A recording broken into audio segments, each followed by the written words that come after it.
guys, it's Danny. I just wanted to verbally tell my son's birth story. He is my first child and was born 19 months ago. So I'm just now getting to verbally telling his story. I did write it down and I do have his birth video, which I will link in the comment or in the description, So if you want to watch his actual birth video, go ahead and check it out. It's pretty freaking fantastic. But this was 19 months ago. So my son was born in May of 2015. He is 19 months old now, but his birth was a whole new experience to me. I knew since I was 12 years old, I decided I wanted a home birth. I wanted a water birth. I have absolutely no idea where the idea came from. I don't know who gave it to me. I don't know where I heard about home birth. I don't know where I heard about hospital birth. Well, I don't know where I heard about natural birth. I just know I was 12 years old and I decided, hey, when I have a baby, because I knew I was going to have babies, when I have a baby, I'm going to have a home birth, if at all possible, because hospitals freak me out and I'll probably punch the doctor in the face. So I finally got pregnant and we were planning births. My husband wasn't too sure about the possibility of having a home birth, but I got him to watch A Business of Being Born. If you have not watched A Business of Being Born, watch it. It is eye-opening and it'll probably make you want a home birth too. But he watched the documentary. Because he watched that, he was open to interviewing a midwife. We went to interview a midwife and he realized, she isn't some psycho crazy voodoo lady. She actually knows what she's talking about. She's done this many times. She's got the wisdom of a woman and is not going to force all kinds of medical unnecessary practices on us. So let's go interview a few more. We interviewed a total of 4 midwives and finally found one that we liked her experience and we liked her personality. Our personalities matched pretty well. So we ended up hiring her and we had all of our prenatals at her house, which was nice and relaxing. There wasn't no clinical setting. It wasn't chilly tables where you had to wear those freakish, very immodest gowns and completely undress. I didn't have to undress at all. We just checked blood pressure and measured baby and listened to heartbeat, and it was super relaxed instead of the in and out doctor type visits, which I absolutely loathe. But we had awesome prenatals and got all the way to the end, and I was 39 weeks 2 days when I woke up in the middle of the night around 2 a.m. having contractions. This is my big 19-month-old baby. He wanted to be in the video. Hi. Hi. Hi. Hi. Yeah. Yeah. Can you say hi? Hi! Good job. But anyways, contractions started at 3 p.m. Hi. And I was, of course, convinced that they were Braxton Hicks. There's no way I'm in labor. I'm a first-time mom. First-time moms don't have babies early. No, they don't have babies early. They always go past their due date. That's what everybody told me. So I didn't expect you to come. You're very unexpected. No. We're not going to nurse right now. Can we be on the video? Yeah, let's be on the video. What? There he is. But I went into labor. I love you. Okay, we'll nurse. I went into labor at 3 o'clock. No, I did go into labor at 3 o'clock. Are you gonna nurse? Yeah, you gonna nurse?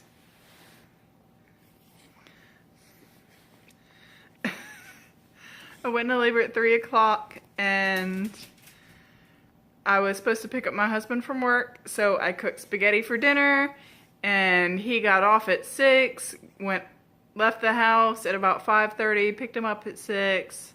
I had been timing contractions for at least an hour at that point, and they were about 5 to 6 minutes apart, only about 45 seconds long, so, but they weren't intense at all.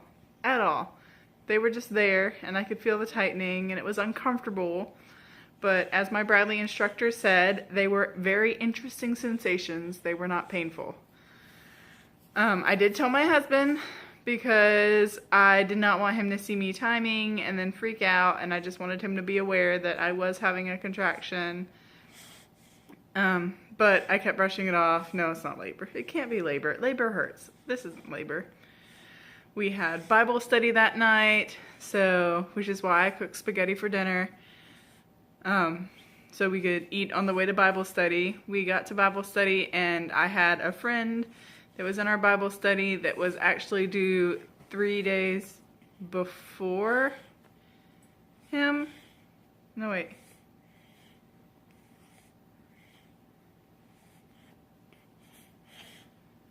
I think she was due about 6 days before he was born. But I let her know, hey, having contractions.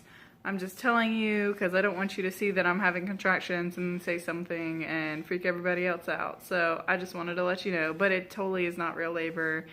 I'm just having practice labor and no big deal. Got all the way home after Bible study, which they had spaced out to about 10 to 16 minutes apart. I was able to completely control them at this point. If I moved, they got closer. If I sat still or laid down, they got further. All done. And no big deal.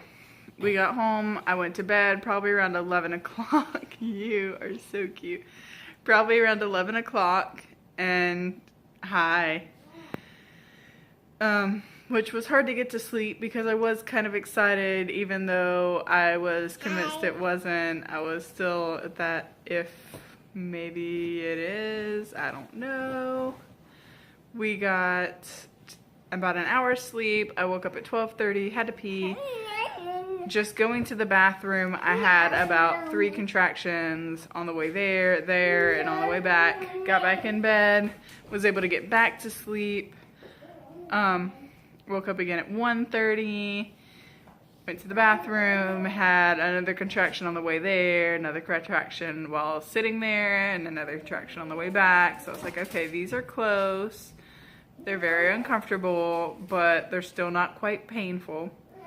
Got back in bed, and around 2 o'clock, I started really becoming kind of suspicious, but Michael, hold on. So around 2 o'clock is when I started thinking, oh hey, this may actually be the real thing. Let's try to see if we can get them to stop. I looked up all the methods to stop Braxton Hicks, which is eat, drink, bathe, walk, and sleep.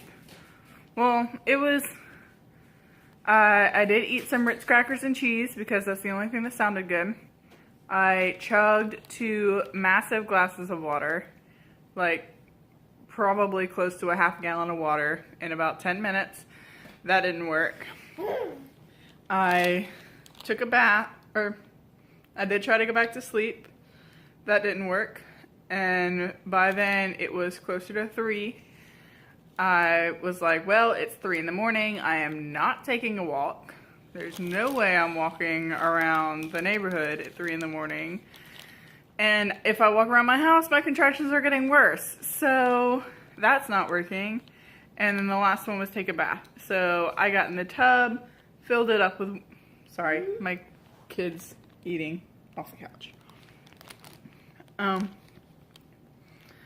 But I got in the tub, filled it up with warm water, put some Epsom salt in it, just laid down, relaxed, took a good half-hour soak, and I was like, oh, look, it's working. See, this wasn't really labor. It was Braxton Hicks because my contractions are going away.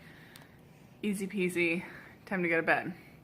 So after a half hour of glorious relief, I got out of the bath, and as I was drying off, I had my strongest contraction yet, and I was like, oh, water didn't make the contractions stop, it just made it so I didn't feel them.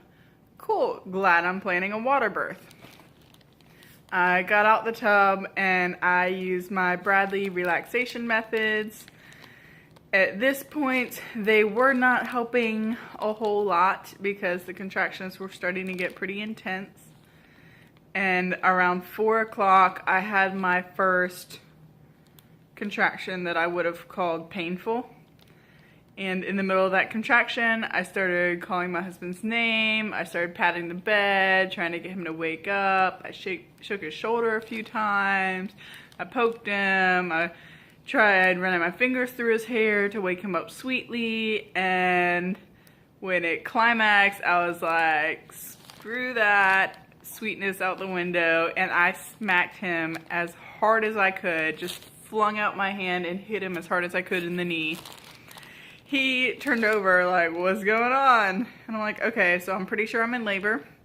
Within 3 seconds, he was out of the bed asking what I needed, if I needed any water, if I needed any food, what needed to happen. Sweet as can be. And I was like, I don't need anything. I just need to relax. Water would be awesome right now, but I cannot think of anything that I need because right now all my thought is going into just making it through these contractions.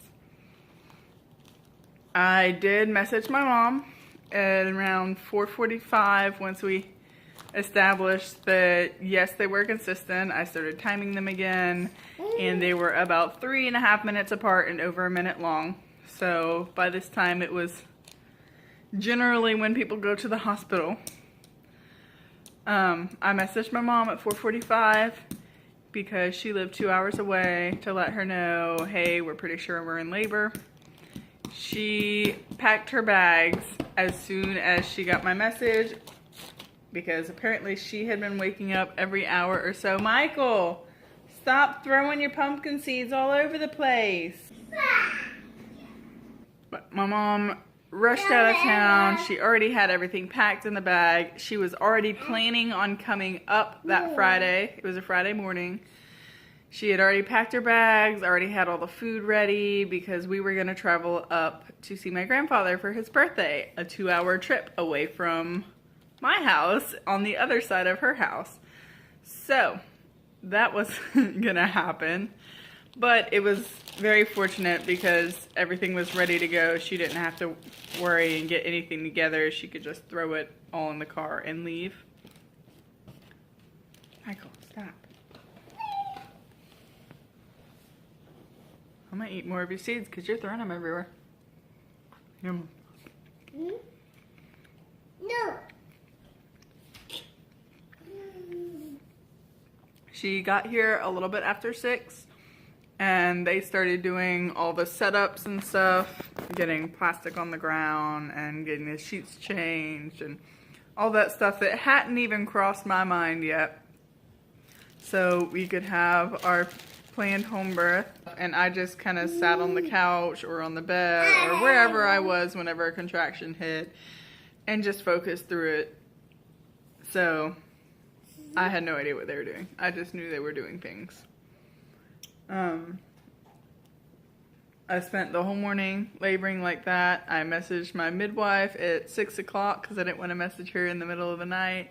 I really should have because she worked part-time at a hospital and happened to be on shift that day. I think she went in at 6 o'clock. So she didn't see my message for a while. And I was freaking out. My midwife wasn't responding. My backup midwife responded first. And so I let her know, hey, pretty sure I'm in labor. I don't think it's time for y'all to come yet, but y'all need to know that this is happening today. My midwife finally got back to me mid-morning thinking, oh, it'll probably be a few days. This can't be the real thing. Every new mom has a false alarm. No big deal. We were in contact the whole morning. I let her know everything was going on. Around 12:30, I started getting hungry again.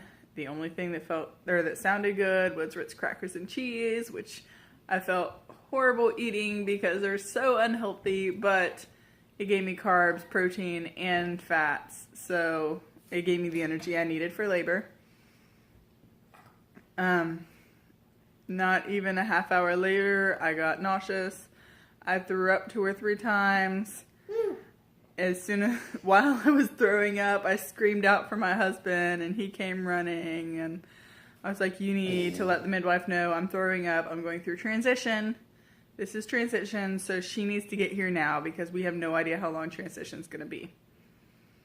He picked up my phone and started texting her. And I'm like, no. What are you doing? Stop texting her. Pick up the phone and call the midwife. She needs to get here now. That was at 1:30. She got here probably like a whole hour later. It was around 2:33, I think, that she actually got here. And that was a blessing because I was starting to lose control of what I thought I should be doing. I had no thought process beyond make it to the end of this contraction, make it to the end of the contraction. I didn't know positionings, like all that practice stuff had left my head. I completely forgot that I had my birth ball. I completely forgot that squatting helped. I spent most of the labor kneeling or bending over. I did remember that when I moaned and made noise, that I should do the guttural moans, the low moans. The higher you are, the better, or the tenser you are. So I did try to keep my vocalizations as low as possible, and I felt like a cow. Except for instead of saying moo, I was saying ow, ow, ow, ow. So that was fun. My husband did get me to walk around the cul-de-sac a little.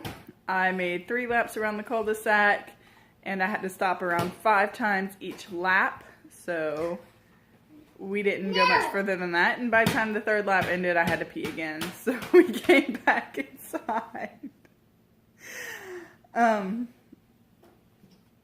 But she got all set up. She asked if I wanted to be checked.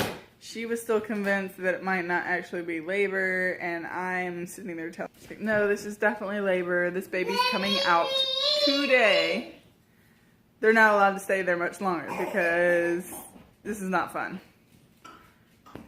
She did offer to check me and do a cervical exam, and I gratefully accepted, thinking, just tell me I'm 5 centimeters because this is not very fun.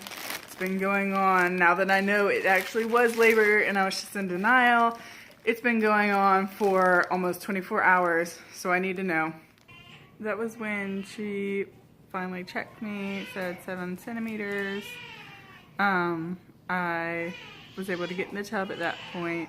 However, the water was about 80 degrees because we realized a little bit too late that we were going to use the laundry machine taps, and we did the traditional cold side, hot side, and thought we hooked it up to hot and did not realize that we had accidentally hooked it up to cold until the pool was about 50% the way full. So we had to empty part of the pool, boil water, and we boiled the water for the entire time I was in the pool, so hours. About 3 hours worth. I got in the pool when it was about 80 degrees and was shivering, but the pain relief was worth that little bit of cold. And then we kept getting it warmer and warmer, and my body started pushing involuntarily at around 3:45, 3:50. It started pushing involuntarily.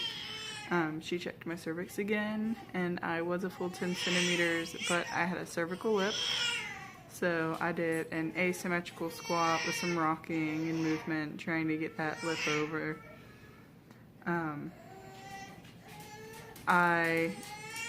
She did try coaching me to push a little bit, and at first I did listen to her and found out that that made it hurt way more, so I stopped listening to her and just pushed when my body told me to push, and when she told me to push and my body told me no, I did not push. I highly encourage listening to your body. It made it so much better because it hurt so bad if I pushed when my body was telling me not to push and I tried pushing anyways. No. Just let your body push, breathe baby out.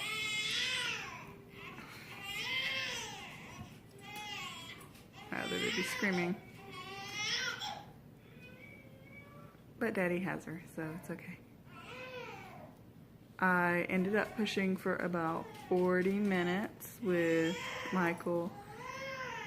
He started crowning and it took me 3 contractions to get his head out because I didn't feel like I should be pushing on top of my natural pushes until that 3rd contraction. I finally added my own effort into it, and then the next contraction his body came out just as easy as could be. We got really excited when we saw that he was a boy because we had not looked at genders, and we decided to wait until he was born, and my husband really wanted a boy first, so we did have a little bit of a panic because one of my midwives thought I was bleeding a little bit too heavy. The other midwife didn't think so, so there was a little bit of debate, and as a precaution they gave me some Pitocin and decided that if it kept bleeding at that level that they would transfer me. But about a minute later we prayed out loud, and within that minute my bleeding stopped dramatically. So it really, one midwife said it was concerning, one midwife said it wasn't. So that's just professional interpretation, and I honestly don't know because I couldn't see. I just know that we did have to do Pitocin in the leg. We injected it after he was born just to help the bleeding stop. Weighed him, he was 7 pounds 2 ounces, and I was excited to have a smallish baby because I was praying for around 7 pounds. And got him weighed and checked and measured and checked his legs and checked his chest and his reflexes. We did find a little spot on his arm, and I was worried about what it was. It was some kind of blemish. And my midwife was like, oh, he was sucking his arm. He gave himself a hickey. Which was kind of cute to think he was sucking on his arm in the wound instead of sucking on his thumb. But yeah, it was a 25.5-hour labor from first contraction, but from when I realized it was labor, it was only 12.5 hours. So take that and run with it, if you will. But it was not unbearable. It was not scary. It was a beautiful thing after the fact. It's not very beautiful during labor, but after labor's over, it is a beautiful process, and I absolutely look forward to doing it again and again and again for however many kids that God decides to bless me with. I do have his birth video. I'm going to link it below if you would like to see it. I also have my daughter's birth story that I will link below, and her birth video that you can see an actual birth. We were able to catch part of the labor and the actual birth of my daughter. My son, the only video we have is from immediately after he was born. So definitely check out those other videos. Comment, like, subscribe if you like these stories and want to hear some more holistic opportunities, and I hope to hear from you.